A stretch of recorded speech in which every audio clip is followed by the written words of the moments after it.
Hello friends and welcome to my channel.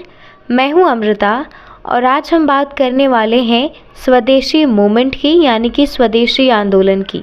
वो आंदोलन जो प्री गांधीयन एरा यानी कि गांधीवादी युग से पहले का सबसे बड़ा आंदोलन साबित हुआ। चलिए इस वीडियो की शुरुआत करते हैं और इस वीडियो में हम जानेंगे कि आखिर इस स्वदेशी आंदोलन के शुरू होने के पीछे का कारण क्या था, कब शुरू हुआ और इसका क्या असर हुआ। चलिए वीडियो की शुरुआत करते हैं। Swadeshi movement was started on 7 August 1905 from Calcutta's town hall. यानी कि स्वदेशी आंदोलन की शुरुआत होती है 7 अगस्त 1905 को कलकत्ता के टाउन हॉल से। और इस आंदोलन के पीछे का कारण था बंगाल विभाजन का विरोध, क्योंकि 20 जुलाई 1905 को ही जो भारत के वायसरॉय थे उस वक्त लॉर्ड कर्जन, उन्होंने बंगाल विभाजन की घोषणा कर दी थी, जिसके ज़रिए वो बंगाल को बांटने वाले थे। और इसी के विरोध में इस आंदोलन की शुरुआत होती है 7 अगस्त 1905 को। फ्रेंड्स, हमने ऑलरेडी बंगाल विभाजन यानी कि बंगाल पार्टीशन पे एक वीडियो बना रखा है। अगर आपने अभी तक उस वीडियो को नहीं देखा है तो प्लीज़ हमारे चैनल पर जाकर उसे ज़रूर देखें। तो बंगाल विभाजन के विरोध में इस आंदोलन की शुरुआत होती है कलकत्ता से। तो अब हम बात करेंगे कि आखिर इस स्वदेशी आंदोलन के पीछे हमारा क्या उद्देश्य था। Objective of the Swadeshi movement. The objective of the Swadeshi movement was to promote local production, reduce imports and gain self rule. यानी कि इस स्वदेशी आंदोलन का उद्देश्य ये था कि जितने भी स्थानीय उत्पादन है उनको बढ़ावा दिया जाए। स्थानीय उत्पादन का मतलब था कि जितनी भी चीज़ें जो भारत में बन रही थीं, जैसे यहाँ पर सूत काटकर वस्त्र बनाए जाते थे, यानी कि जो खादी के वस्त्र थे, या फिर और भी जो चीज़ें थीं जो भारत में बन रही हैं, उनका हम इस्तेमाल करें ताकि जो स्थानीय उत्पादन है उसमें बढ़ावा हो। साथ ही साथ इस स्वदेशी आंदोलन का उद्देश्य यही था कि हम जितने भी आयातित वस्तुएं हैं, यानी कि जितने भी इम्पोर्ट्स हैं, उसका यूज़ हम कम करें ताकि जो यहाँ की वस्तुएं हैं उनको हम यूज़ कर सके और यहाँ पर जो वस्तुएं बन रही हैं वो ज़्यादा मात्रा में बन सके और जो बनाने वाले लोग हैं उन्हें फ़ायदा हो। और इस आंदोलन का मतलब ही था कि स्वदेशी यानी कि खुद के देश में जो बनी हुई चीज़ें हैं हम उसका इस्तेमाल करें, और जो चीज़ें बाहर के देशों से आ रही हैं, जैसे उस वक्त मैनचेस्टर से कपड़े मंगाए जाते थे और एक लिवरपूल नामक एक नमक मंगाया जाता था बाहर से। तो इस आंदोलन के ज़रिए ये कहा गया कि हमें इन सब जो विदेशी चीज़ें हैं इनका हमें इस्तेमाल नहीं करना चाहिए, हमें इसका बहिष्कार करना चाहिए। ठीक है, तो इस आंदोलन का यही मतलब था कि जितनी भी विदेशी चीज़ें हैं हम इसका बहिष्कार करेंगे और जो हमारी स्थानीय चीज़ें हैं, यानी कि जो हमारी लोकल चीज़ें हैं, हम उसका यूज़ ज़्यादा से ज़्यादा करेंगे। इसीलिए इस स्वदेशी आंदोलन को हम बाइकॉट आंदोलन भी कहते हैं, क्योंकि हम इस मूवमेंट में हमने जो विदेश से आई हुई चीज़ें थी, चाहे वो मैनचेस्टर का कपड़ा हो या फिर लिवरपूल नामक जो सॉल्ट यानी कि जो नमक था, उसका हमने बहुत मात्रा में हमने बहिष्कार किया। ठीक है, ये था हमारा उद्देश्य इस स्वदेशी आंदोलन के पीछे। साथ ही साथ हमारा उद्देश्य ये भी था कि हमें स्वराज की प्राप्ति हो, यानी कि हम चाहते थे कि हमें स्वराज मिले, यानी कि हम पे जो ब्रिटिश शासन कर रहे हैं हमें इससे आज़ादी भी मिले। अब बात उन लीडर्स की हम करने वाले हैं जिन्होंने इस स्वदेशी आंदोलन में एक अहम रोल निभाया। ठीक है, यानी कि वो नेता जिन्होंने लोगों तक ये मैसेज पहुंचाया, ये संदेश पहुंचाया कि हमें स्थानीय चीज़ों का इस्तेमाल करना है, स्वराज की मांग करनी है और जो जितनी भी विदेश से आने वाली चीज़ें हैं उसका बहिष्कार करना है।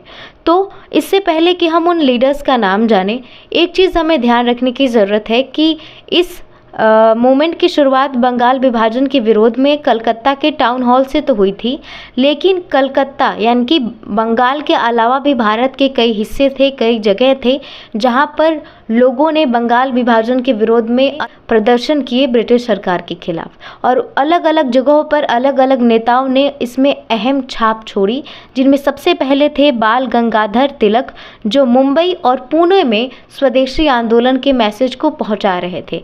और इसी टाइम यानी कि स्वदेशी आंदोलन के टाइम ही बाल गंगाधर तिलक ने अपना बहुत ही फेमस नारा दिया था कि स्वराज हमारा जन्म सिद्ध अधिकार है, यानी कि self rule is our birth right. साथ ही साथ इसके अलावा पंजाब में थे लाला लाजपत राय और अजीत सिंह, और इसके अलावा जो मद्रास का इलाका था वहाँ पर थे चिदम्बरम पिल्लई, हालांकि जो चिदम्बरम पिल्लई हैं, जो मद्रास में जिन्होंने स्वदेशी आंदोलन के मैसेज को पहुंचाया, उन्हें बाल गंगाधर तिलक का शिष्य माना जाता है। कहा जाता है कि वो इनसे काफ़ी ज़्यादा प्रभावित थे और इसीलिए उन्होंने मद्रास में इस आंदोलन को बहुत मात्रा में फैलाया। साथ ही साथ जब ये आंदोलन चल रहा था अलग अलग हिस्सों में देश के, बंगाल के अलावा, उस वक्त लोगों ने वंदे मातरम के नारे के साथ उस बंगाल विभाजन का विरोध किया, इस स्वदेशी आंदोलन में हिस्सा लिया।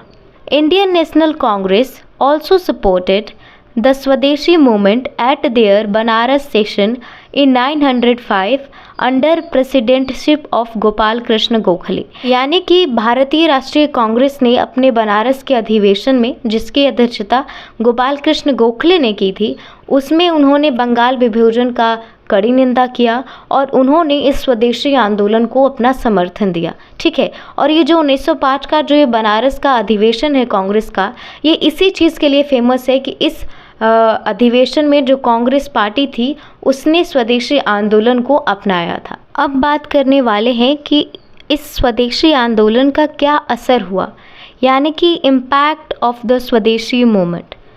तो सबसे पहला असर जो हुआ वो था डिक्लाइन इन फॉरेन इंपोर्ट्स, यानी कि विदेशी आयात में भारी गिरावट देखने को मिली, क्योंकि लोगों ने ठान लिया था कि वो अब वो स्थानीय चीज़ों का इस्तेमाल करेंगे और विदेश की आने वाली जो चीज़ें हैं उसका इस्तेमाल नहीं करेंगे, जिसकी वजह से जो इम्पोर्ट्स थे, यानी कि जो आयात थे, वो काफ़ी मात्रा में गिर गए, जिसकी वजह से जो कंपनी वहाँ से, यानी कि जो बाहर से जो कंपनी ये सब चीज़ें भारत में भेजा करती थी, उनको बहुत बड़ा नुकसान हुआ। ठीक है, दूसरा जो इम्पैक्ट था वो ये था कि ग्रोथ इन स्वदेशी इंडस्ट्रीज़।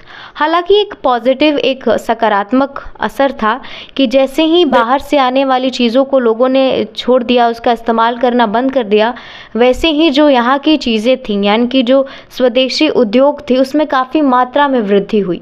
यानी कि यहाँ पर जो लोग, मान के चलिए, जो खादी के कपड़े बना रहे थे, अब लोग उसे खरीदना शुरू कर चुके थे, तो वो धीरे धीरे अब बढ़ाना शुरू हो रहा था। जो लोग छोटे छोटे कुटीर उद्योग, यानी कि जो छोटे छोटे बिजनेस करा करते थे अपने ही घरों से, उन्हें भी काफ़ी फ़ायदा हुआ और वो लोग अपने इंडस्ट्रीज़ को धीरे धीरे बढ़ाने की कोशिश करने लगे।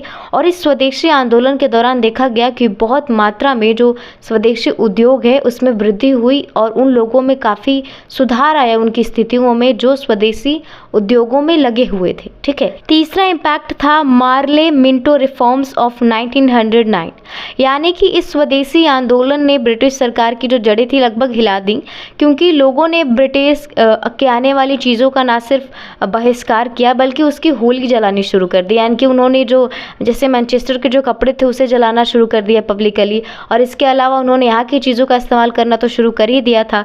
साथ ही साथ वो वंदे मातरम के नारों के साथ लोगों को ये संदेश दे रहे थे कि हमें यहाँ की चीज़ों का इस्तेमाल करना है और हमें स्वराज, यानी कि सेल्फ रूल की मांग करना है। हम नहीं चाहते कि अब हम पे ब्रिटिश राज करे। जिसके बाद 1909 में जो ब्रिटिश सरकार थी वो मार्ले मिंटो सुधार लेके आती है, और ये सुधार हालांकि इसलिए किया गया था ताकि वो जो भारतीयों का ध्यान इस स्वदेशी आंदोलन के ज़रिए स्वराज पे, यानी कि सेल्फ रूल पे टिका है, वो उसे हटा सके। और इस मार्ले मिंटो सुधार के ज़रिए उन्होंने कुछ रियायतें दी, यानी कि कुछ प्रोविज़न्स दिए कि अब भारतीयों ये कर सकते हैं, ये कर सकते हैं। तो इस मार्ले मिंटो सुधार के साथ उन्होंने कुछ रियायतें दी, और ये भी सबसे बड़ा असर था स्वदेशी आंदोलन का, जिसने मजबूर किया ब्रिटिश शासन को कि आप ऐसे कुछ नियम लेकर आएं। अगर आप चाहते हैं कि हम मार्ले मिंटो सुधार के ऊपर भी एक वीडियो बनाएं तो प्लीज़ कमेंट सेक्शन में अपनी राय ज़रूर दें।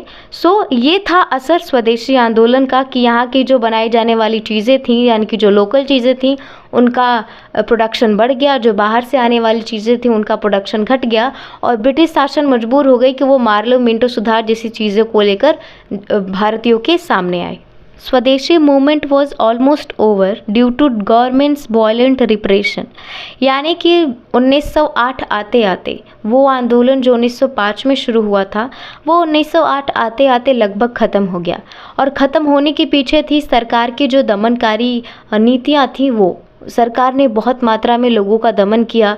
जो लोग भी अब प्रदर्शन कर रहे थे, जो बाहर के आने वाली चीज़ें थी उसको जला रहे थे, उन्हें अरेस्ट किया, उन्हें डराया धमकाया, और इस दम पर उन्होंने इस आंदोलन को ख़त्म कर दिया। साथ ही साथ आपको कई जगहों पर 1908 की जगह 1907 देखने को मिल सकता है, क्योंकि 1907 में ही कांग्रेस का एक सूरत अधिवेशन हुआ था, यानी कि सूरत में एक कांग्रेस की मीटिंग हुई थी जिसमें कांग्रेस का बंटवारा हो गया था, यानी कि कांग्रेस 2 हिस्सों में बट गई थी, जिसकी वजह से जो स्वदेशी आंदोलन जिस शक्ति के साथ, जिस पावर के साथ शुरू हुआ था, वो बहुत कम पड़ गया, बहुत नरम पड़ गया आंदोलन, जिसकी वजह से 1907 आते आते ही ये आंदोलन जो था वो बहुत ठंडा पड़ गया। लेकिन 1908 आते आते ये आंदोलन पूरी तरीके से सरकार ने अपने दमन के दम पर ख़त्म कर दिया। ठीक है, सो आज के इस स्टोरी में, आज के इस वीडियो में इतना ही। आई होप आपको ये वीडियो पसंद आया होगा। वीडियो को पूरा देखने के लिए बहुत बहुत धन्यवाद।